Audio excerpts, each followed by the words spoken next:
Okay, dehydration, bracket में लिखिए removal of water. अब इसके लिए क्या क्या डालते हैं हम, एजेंट लिखिए, डिहाइड्रेटिंग एजेंट कौन कौन से। नंबर 1 जो सबसे ज्यादा यूज होगा, concentrated H2SO4, concentrated H2SO4 at 443 Kelvin. Number 2,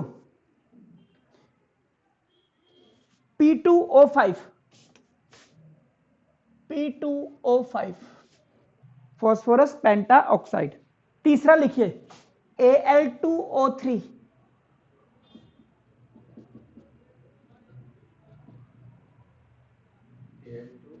O3, और ब्रैकेट में लिखिए विदाउट रीअरेंजमेंट। ये क्या है बाद में देखेंगे कभी अगर काम आया तो। विदाउट, ये भी कौन सा, एनहाइड्रस है ना, एनहाइड्रस Al2O3।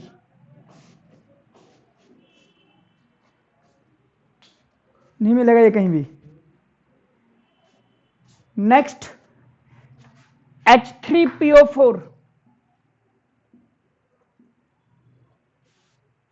एग्जाम्पल देखते हैं और इसको समझते हैं। सपोज कीजिए ये आपके पास प्रोपेन 2 ऑल है,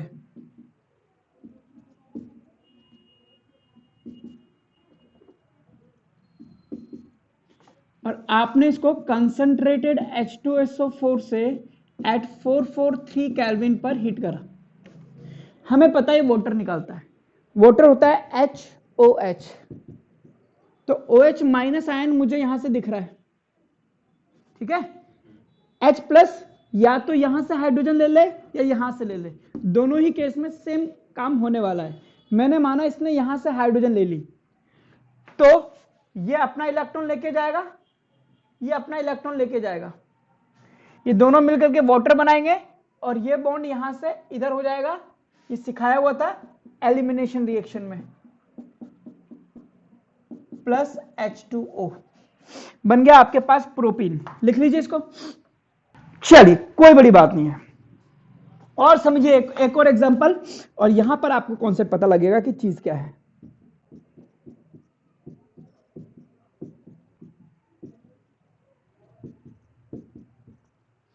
अब देखिए इसको,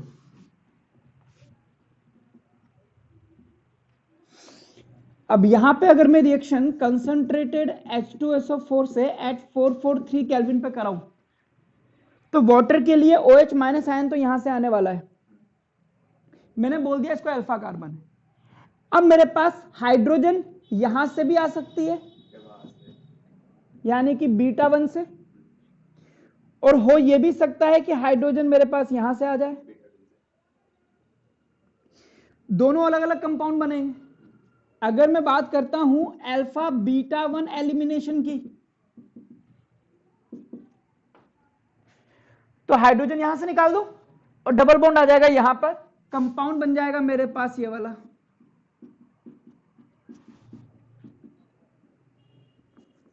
ठीक है। अब लेकिन अगर मैं सोचूं कि अल्फा बीटा 2 एलिमिनेशन होता, यानी कि इस बार हाइड्रोजन यहां से निकाल दूं, पहले देख लो कि यहां से हाइड्रोजन निकलेगी तो ये बनेगा CH3, क्लियर। तो यहां पे बन रहा है ब्यूट 1 इन और ब्यूट 2 इन। अब मेरे से बोले कि आंसर बताओ, तो मैं क्या आंसर बताऊं कि इन दोनों में से मेन प्रोडक्ट क्या है आपका। मेन प्रोडक्ट वो होता है जो ज्यादा स्टेबल होता है, मेन प्रोडक्ट वो होता है जो ज्यादा स्टेबल होता है।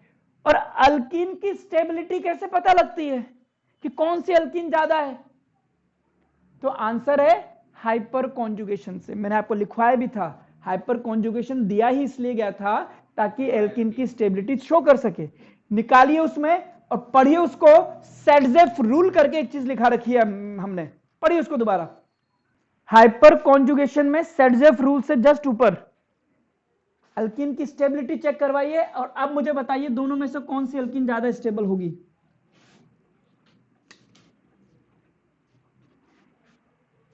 किसकी, ब्यूट 2 इन, अगर मैं इसको कह दूं तो यहां पर 2 अल्फा हाइड्रोजन है, 2 हाइपर कॉन्जुगेशन स्ट्रक्चर बनेंगी, जबकि यहां पर 6 अल्फा हाइड्रोजन है, 6 हाइपर कॉन्जुगेशन स्ट्रक्चर, ये मोर स्टेबल होगा।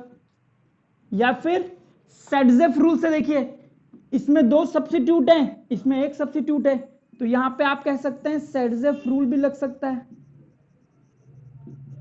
तो ये होगा आपके पास मेजर प्रोडक्ट और ये होगा माइनर, दोनों बनेंगे, बट एक की पूछेगा तो हम कहेंगे ये वाली एल्कीन ज्यादा बनेगी जिसमें डबल बॉन्ड बीच में आता है, डबल बॉन्ड बीच में आए,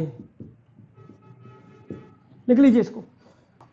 तो ये होगा आपके पास but 2 ene will be major product and this will be minor product. और आगे बढ़िए, ये Al2O3 P2O5 आपके काम नहीं आएंगे 11th में, ये आएंगे 12th में काम। तो रजिस्टर तो रहेगा आपके पास, पढ़ लेना अगर आप 12th में आ गए तो। चलिए अगला डालिए नाइट्रेशन, हेडिंग डालिए nitration.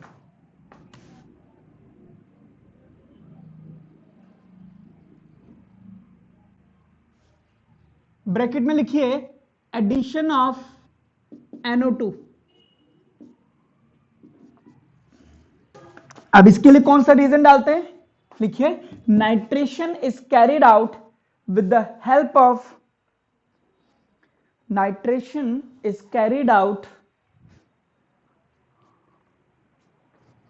with the help of nitration mixture, nitration mixture. और क्या होता है nitration mixture, concentrated H2SO4 plus concentrated HNO3, और ये दोनों मिलकर के जो इलेक्ट्रोफाइल बनाते हैं उसका नाम है NO2+। तो इससे रिएक्शन करानी हो तो हमें ये डालना पड़ेगा। आइए सपोज कीजिए ये आपके पास बेंजी है और आपने इसकी रिएक्शन करा दी concentrated H2SO4 plus concentrated HNO3। हमें पता है ये दोनों मिलकर के NO2+ देते हैं। मुझे यह भी पता है कि बेंजीन में 3 पाई बॉन्ड होते हैं, यानी कि इसके पास इलेक्ट्रॉन बहुत ज्यादा है और इसके पास इलेक्ट्रॉन नहीं है, इसलिए ये इलेक्ट्रोफाइल आकर के यहां पर अटैक करेगा किसी भी कार्बन पर। हर जगह पर एक एक हाइड्रोजन साइलेंटली है और ये आकर के ये बॉन्ड तोड़ेगा और यहां पर जुड़ेगा। तो इंटरमीडिएट स्टेज ये कहती है, पहले देख लो,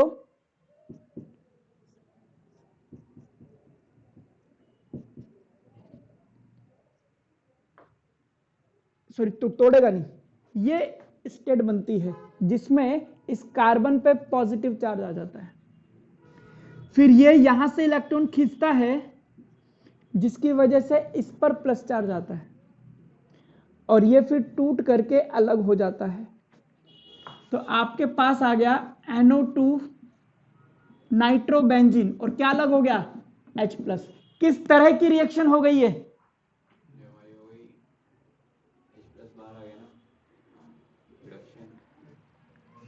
इलेक्ट्रोफिलिक सब्स्टिट्यूशन रिएक्शन। एक इलेक्ट्रोफाइल दूसरे इलेक्ट्रोफाइल को सब्स्टिट्यूट कर रहा है, लिखिए इसको।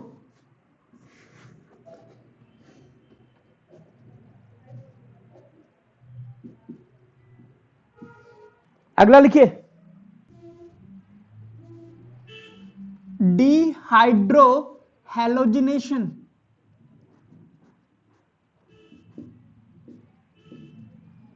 यानी कि removal of HX। X can be bromine, chlorine and so on. Fluorine और आयोडीन जनरली नहीं लगते। आइए अब इसके लिए कौन सा रीजन डालते हैं वो लिखिए, काम आएगा आपके 11th में। अल्कोहलिक KOH और सोडामाइट।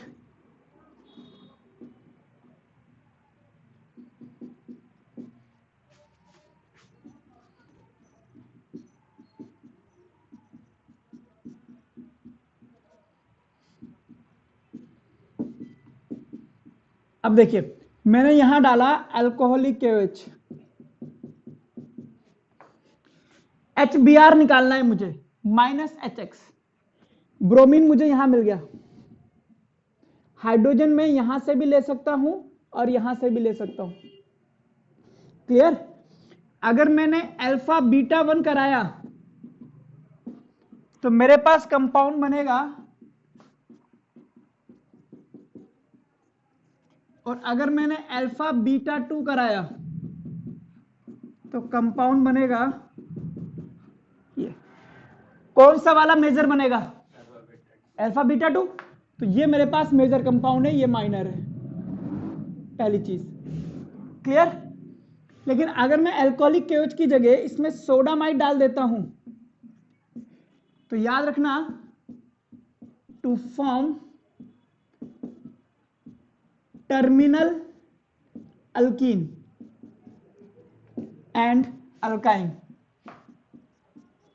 ये हमेशा आपको कोने वाले से, यानी कि जो कम स्टेबल वाला है वही बना के देता है। याद रखना पड़ेगा, इसका मैकेनिज्म ही ऐसा है। तो इस केस में हमेशा याद रखना कोने वाला ही बनेगा। ठीक है, ये मेजर होगा। तो डबल बॉन्ड कोने पे आता है इस केस में, याद रखना डबल बॉन्ड कोने पे ऑलवेज। लिख लीजिए, दोनों के काम में थोड़ा सा अंतर है। अल्फा मतलब जो हमारा अल्फा कार्बन है वो अभी तो ये आना है, अगर अल्फा कार्बन चेंज हो गए मतलब अल्फा कार्बन तो मैंने अपनी मर्जी से नाम दिया, चिंटू पिंटू कुछ भी दे दूं, उसमें ये थोड़ा ना कि यही अल्फा होगा यही बीटा होगा। आगे लिखिए, डी कार्बोक्सिलेशन, डी कार्बोक्सिलेशन यानी कि रिमूवल ऑफ CO2। यह भी इंपॉर्टेंट है आपके लिए, काफी काम आती है। रिमूवल ऑफ कार्बन डाइऑक्साइड यानी कि कार्बन कम होना। अगर 5 कार्बन की कोई चेन है, उसमें से कार्बन डाइऑक्साइड निकालोगे तो एक कार्बन कम हो जाएगा। इसको हम बोलते हैं स्टेप डाउन रिएक्शन। क्या बोलते हैं? स्टेप डाउन, यानी कि एक कार्बन कम हो जाएगा इसमें। जैसे ब्यूटेन से प्रोपेन बनाना है तो एक कार्बन कम करना पड़ेगा। तो आपको ध्यान आना चाहिए कि स्टेप डाउन रिएक्शन में हमें क्या क्या यूज कर सकते हैं। अब इसके लिए रिएजेंट क्या डालते हैं, तो आपके लेवल पे जो सबसे ज्यादा है और बहुत इंपॉर्टेंट है, इसका नाम है सोडा लाइम। सोडा लाइम क्या है? NaOH और कैल्शियम ऑक्साइड का मिक्सचर 3:1 के रेशियो में। अब यह भी ध्यान रखना, लिखिए, इट वर्क्स ऑन एसिड। कौन सा acid? Carboxylic acid. Organic chemistry में कार्बोक्सिलिक एसिड ही बोलते हैं। It works on carboxylic acid and sodium salt of carboxylic acid, और sodium salt of carboxylic acid to form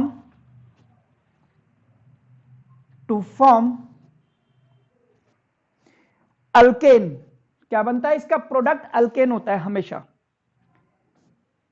to form alkane with 1 less carbon, with 1 less carbon.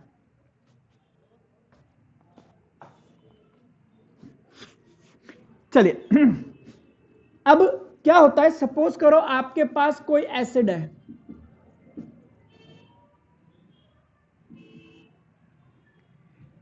तो हकीकत यह है कि सोडा लाइम इस पे भी काम कर जाएगा, आराम से काम करेगा।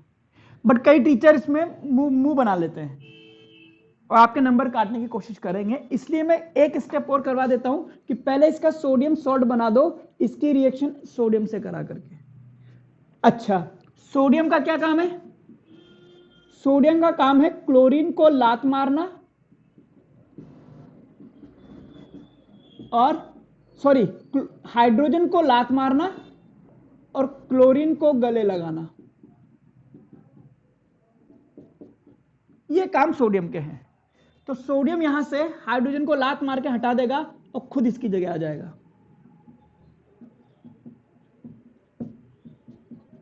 ये बन गया एस्टर। एस्टर में पहले इसका नाम लिखते हैं सोडियम, आईयूपीएसी में जाओगे तो इथेनोएट, कॉमन नेम में जाओगे तो एसीटेट। 10th में भी था तुम्हारे ये। अब टीचर कहते हैं अब डाल दो आप सोडा लाइम, NaOH और कैल्शियम ऑक्साइड। तो ये क्या करेगा? एक कम कार्बन का अल्केन बनाएगा, Na2CO3, सोडियम कार्बोनेट अलग कर देगा और ये बनता है H। वो H इसके साथ आता है, बनता है मीथेन प्लस सोडियम कार्बोनेट। तो ये देखिए आप, 2 कार्बन का एसिड, 1 कार्बन का अल्केन बन गया। लिख लीजिए।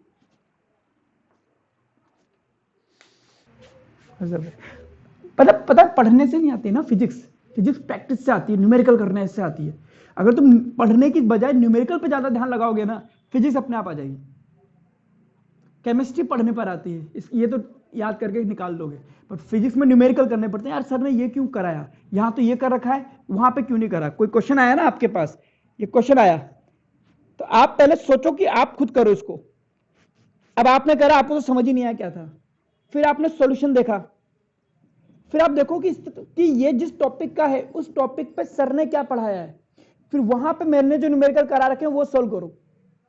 इसी एक ही क्वेश्चन में लगे रहो, फिर वो सारे कर दिया आपने एक बार कि सर ने ये कराया था, ये कराया था। इसमें से जो नहीं हो वो डाउट में आकर के पूछो, फिर आप दोबारा आओ कि यार ये ऐसे होना चाहिए, फिर आपको ये समझ में आया, फिर आपने कहा बुक में तो ऐसे हो रहा है, बट आपने ऐसे करा और आपके भी आंसर आ गया, बुक के भी आ रहा है, कोई दिक्कत नहीं, आपने जो करा वो सही है। बट आपके आंसर फिर भी नहीं आ रहा, बुक वाला समझने की कोशिश कर रहे हो, ये भी नहीं आ रहा, तो ये सब डाउट में निकालो। मैं ये नहीं कह रहा कि आप 150 क्वेश्चन करो, आप 10 कर लो, बट 10 ऐसे करो कि उसकी खाल उधेड़ करके कर लो, कि ऐसा कोई क्वेश्चन दोबारा आए तो आप कर सको। ये कर पाओगे तो फिजिक्स आ पाएगी, वरना तो याद कर लो एसएसटी की तरह। वैसी फिजिक्स में पढ़ा सकता हूं मैं, ऐसी बात नहीं है, रट्टे वाली बड़ा मजेदार चीज नहीं। चलिए अब देखो, मैं आपको एक झलक दिखाता हूं कि ऑर्गेनिक केमिस्ट्री क्यों टफ होती है।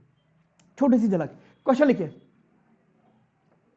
जितना मैंने आपको पढ़ाया है उस बेस पर इस क्वेश्चन का आंसर निकाला जा सकता है। लिखिए, convert ethanol into methane, convert ethanol into methane.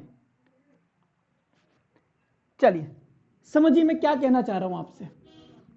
मुझसे कह रहा है कि इथेनॉल को मीथेन में कैसे कन्वर्ट करोगे।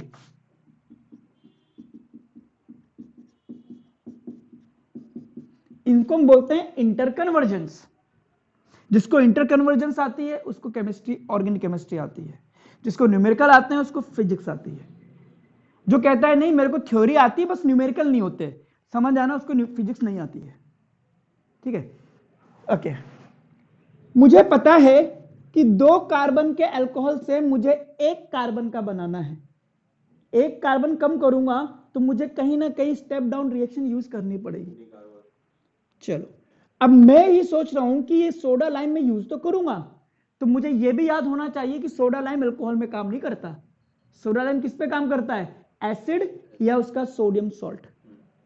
यानी कि अगर मेरे पास एसिड हो तो मैं इसकी रिएक्शन सोडियम से करा दूंगा, जिससे मेरे पास सोडियम सॉल्ट बन जाएगा, और फिर मैं इसमें सोडा लाइम डाल दूंगा और मेरे पास मीथेन बन जाएगा। ये सब साइड प्रोडक्ट है, बट ये नहीं है मेरे पास। ये कहां से बनाऊं मैं? फिर मेरा दिमाग घुमा कि अल्कोहल से एसिड, ऑक्सीडेशन। अल्कोहल से एसिड ऑक्सीडेशन, क्योंकि मुझे पता है कि अल्केन के ऑक्सीडेशन से अल्कोहल बनता है, अल्कोहल से एल्डिहाइड या कीटोन बनता है, और इसके फर्दर ऑक्सीडेशन से एसिड बनता है। तो मुझे एक स्ट्रॉन्ग ऑक्सीडाइजिंग एजेंट डालना पड़ेगा।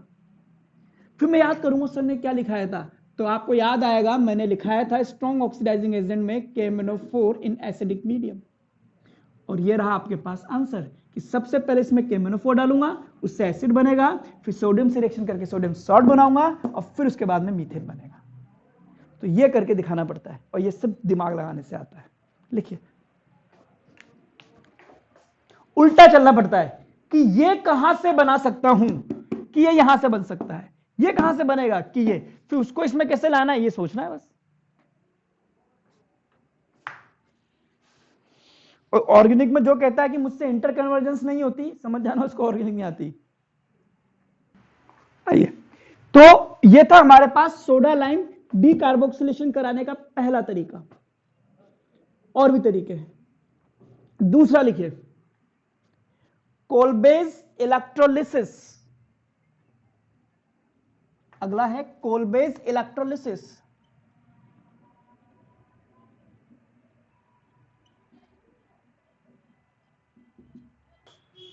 when concentrated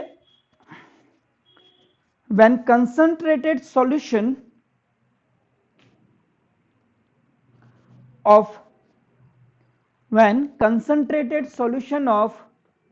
sodium or potassium salt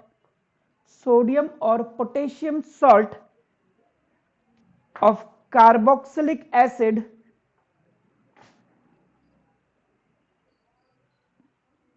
is electrolyzed, ये रिएक्शन के मैकेनिज्म आगे भी आते रहेंगे, बट यहां पे भी मैं पढ़ा देता हूं बार बार। Alkane is formed.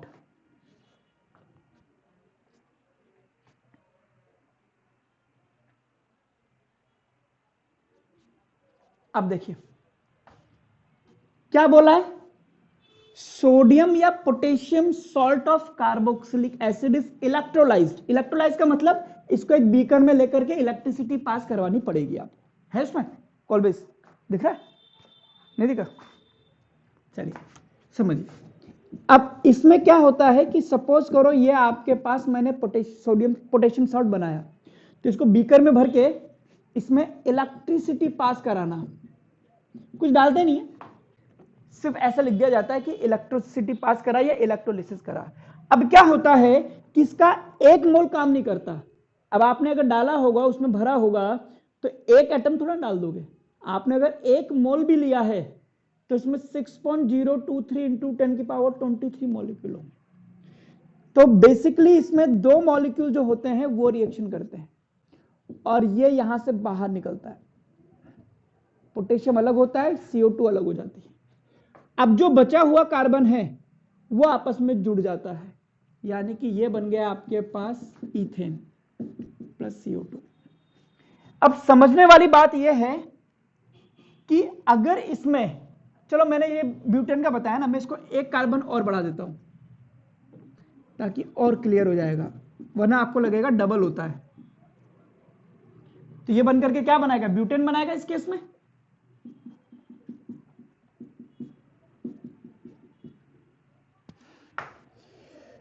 रिएक्टेंट में कितने कार्बन थे, 3, 1 2 3, यही तो है। प्रोडक्ट में कितने, 4। और अगर ये नहीं होते तो रिएक्टेंट में मतलब कितने, 3 कार्बन से 4 कार्बन, ये रिजल्ट निकला।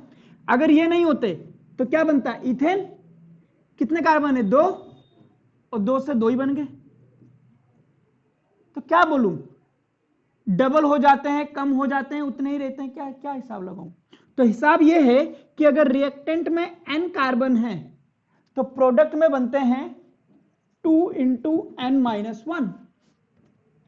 जैसे 3 कार्बन से 4 कार्बन वाला प्रोडक्ट बना, n की वैल्यू 3 रखी, वहां रखो 3 में से एक गया 2 का डबल 4 आ गया। अगर 2 कार्बन होंगे तो n की वैल्यू 2 रखो, 2 में से एक गया, 2 कार्बन का बन रहा। ऐसे में अगर 5 कार्बन का बना देता तो 8 ऑक्टेन बनता, बट ओवरऑल कार्बन तो कम हो ही रहे रिएक्टेंट से, तो ये भी अपने आप में एक डीकार्बोक्सिलेशन प्रोसेस होता है, यानी कि स्टेप डाउन रिएक्शन ये भी कहलाएगी। लिखिए इसको, रिएक्टेंट में n कार्बन है तो प्रोडक्ट में 2 इंटू n-1 कार्बन होंगे, कम हो रहे हैं, एक मॉलिक्यूल के हिसाब से तो कम ही हो रहे हैं ना, इसमें 3 थे, अब इसके 2 मॉलिक्यूल आपस में रिएक्शन कर रहे हो, एक अलग बात है। हाँ कह सकते हो आप बढ़ गए, ये भी कह सकते हो आप, स्टेप डाउन को हटा, बट डीकार्बोक्सिलेशन में काउंट होगा ये, स्टेप डाउन छोड़ दो इसको। कार्बन कम करने का एक तरीका और काफी फेमस है, आपके स्कूलों में बहुत पूछा जाता है, वो लिखिए ओजोनोलिसिस। मैं आगे भी पढ़ाऊंगा बट मैं यहां भी एक बार आपको रिवाइज करवा देता हूं, ओजोनोलिसिस। तो आज की ये लास्ट रिएक्शन है और मेरे तरफ से बेसिक्स का भी ये लास्ट है, इसके बाद हम चैप्टर शुरू करेंगे।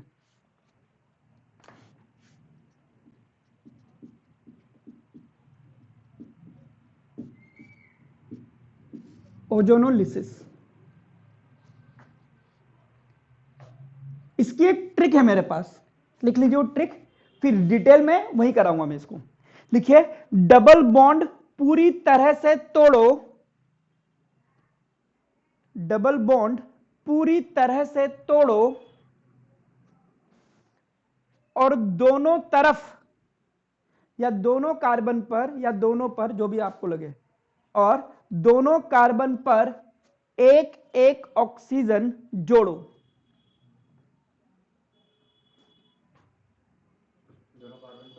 एक एक ऑक्सीजन जोड़ो, क्या मतलब है इसका?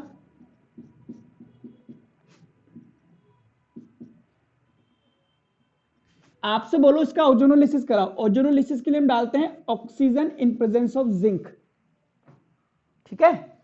क्या करना है, डबल बॉन्ड को पूरी तरह से, ओजोन डबल बॉन्ड को पूरी तरह से तोड़ना है। जब मैं ये डबल बॉन्ड पूरी तरह से तोड़ दूंगा तो मेरे पास बन जाएगा ये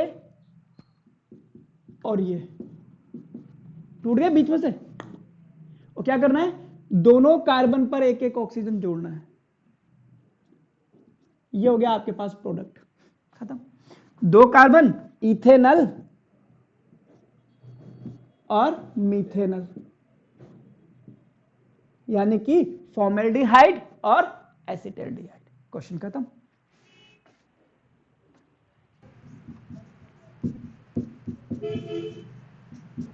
तो इस तरह के 1 मार्क्स क्वेश्चन आप स्कूल में भी देख लोगे।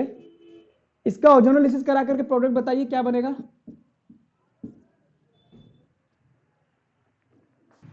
बोलो क्या बना कंपाउंड, प्रोपे। अब नल कैसे बनेगा प्रोपेनल, ये बॉन्ड यहां से तोड़ दूं तो दोनों पे एक एक ऑक्सीजन लगा देता हूं,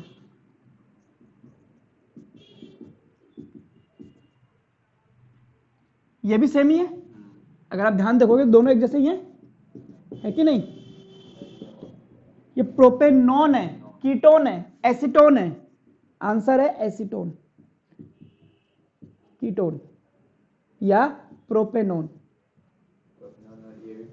दोनों वही है, एक ही है। इसको लिख दो 2 मोल ये बने, खत्म कर, क्या इसकी जरूरत नहीं है।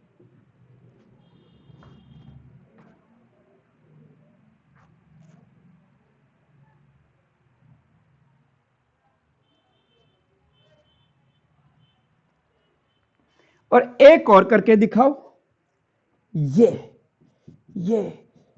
करके दिखाओ, ये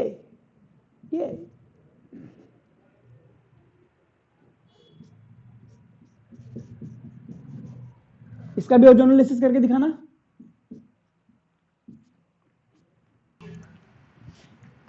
होना वही है जो मैंने लिखवा दिया है,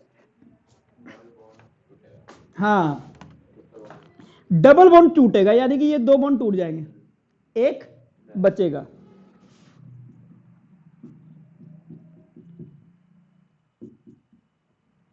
हो गया, टूट गए 2 बॉन्ड, लटक गए दोनों के आधे आधे, एक एक ऑक्सीजन दोनों पे लगा दो। ब्यूटेन 1,2 डाइअल,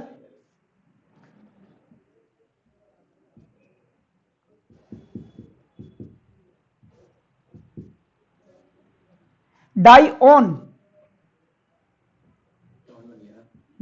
कोने पे थोड़ा ना, ओवरऑल यही होता है। अब इसकी डिस्क्रिप्शन क्या है वो सब हम बाद में पढ़ेंगे। एक लिख लीजिए नोट और खत्म करते हैं हमारे बेसिक्स।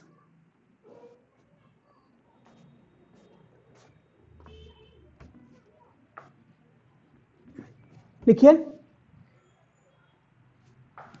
PCl5, PCl3 और SOCl2, इसको हम बोलते हैं सल्फोनाइल क्लोराइड।